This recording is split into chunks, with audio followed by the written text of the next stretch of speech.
Welcome to this deep dive. Today we're going to jump straight into something a lot of us think about. Financial freedom. What does it actually take to get there? And for this exploration, we're drawing from excerpts of Wealth on Purpose, Intentional Financial Freedom. That's by Joseck Wakwoma. Right. And our mission here really is to unpack the core idea from this source material, which is that thriving financially, it's not really about luck, not some accident. No, it's presented as something built deliberately, through choices, through actions, intentionality. Exactly. So we're going to look at what the source says is, really behind financial success. And crucially, what that might mean for you on your own path. Okay, so the source kicks off by tackling this really common belief, doesn't it? Mm-hmm. This idea that financially successful people, they just got lucky. Yeah, the classic stories, right? Inherited wealth, knew the right people, happened to be in the right place at the right time. It's an easy narrative, I guess. But here, makes it feel out of reach sometimes. it does. It's pervasive. But the source, it pushes back pretty strongly right from the start. Its main argument is, pretty clear. Financial freedom comes from intentional living, not just random good fortune. Intentional living. Yeah. Okay, let's unpack that because the source defines it quite specifically. It talks about making decisions that maybe don't feel great right now, but they pay off down the line. Exactly that. It's about consistently choosing, say, discipline when impulse feels easier.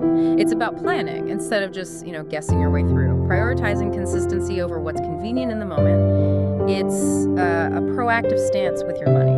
Not just reacting to whatever happens. Precisely. And that connects to another point the source raises, what I found interesting, that actually making the money, that might not even be the hardest part for a lot of people. Right. The real challenge, it argues, is keeping it and, importantly, growing it. And that's where it gets tough, isn't it? The source mentions this. Oh, absolutely. Life happens. Setbacks, unexpected bills, costs going up, maybe family emergencies, even just burnout from the effort. The source points to this as kind of the critical juncture where many people, understandably, lose that momentum. Yeah. Or just give up. So it's less about the sprint and more about the marathon, the endurance. That's a great way to put it. And the source really hammers this home. Financial freedom isn't some prize for the lucky few. It's framed as the result of what it calls extraordinary choices, but made by ordinary people, day in, day out. Extraordinary choices. Mm-hmm. It sounds big, but when you look at the examples the source gives, they feel surprisingly, ordinary. Almost mundane sometimes. They do, don't they? But it's the consistency that makes them extraordinary in aggregate. Things like deciding to save when your friends are all spending, or consciously turning down that short-term thrill because you're focused on long-term peace of mind, security. Saying no to that impulse buy. Yeah, and saying yes to your future self, essentially. And I like that question the source suggests, asking yourself, how can I make my money work for me today? It shifts the perspective. It really does. And showing up for your budget, even when it feels tight or just plain uncomfortable. The source is pretty emphatic here.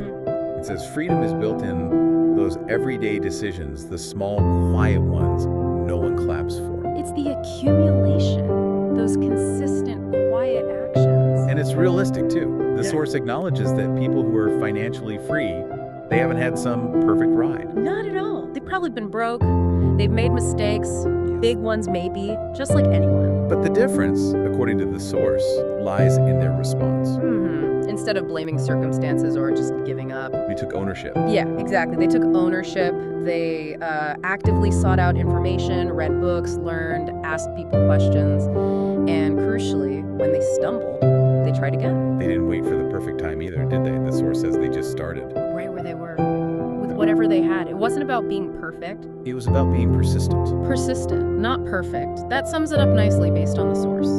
Okay, so if we tie all this together, this intentionality thing, that's the key ingredient, the secret sauce, as the source puts it. That seems to be the core message. And it's not a one-off thing. It has to be daily, a constant practice, not just, thinking about it on payday. And the source gets quite practical here, listing specific intentional actions.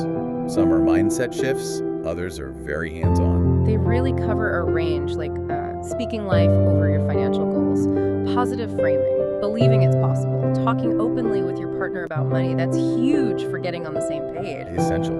And teaching kids about money, too. Starting early. Definitely builds a foundation. Yeah. Then there are the more sort of tactical things, tracking your spending diligently. You need to know where the money's actually going, right? Absolutely. And setting financial boundaries. That one felt really important. It is. And the source offers that reframe, saying, not yet, instead of just, I can't. Yeah, that shifts it from feeling deprived to making a conscious, timed choice.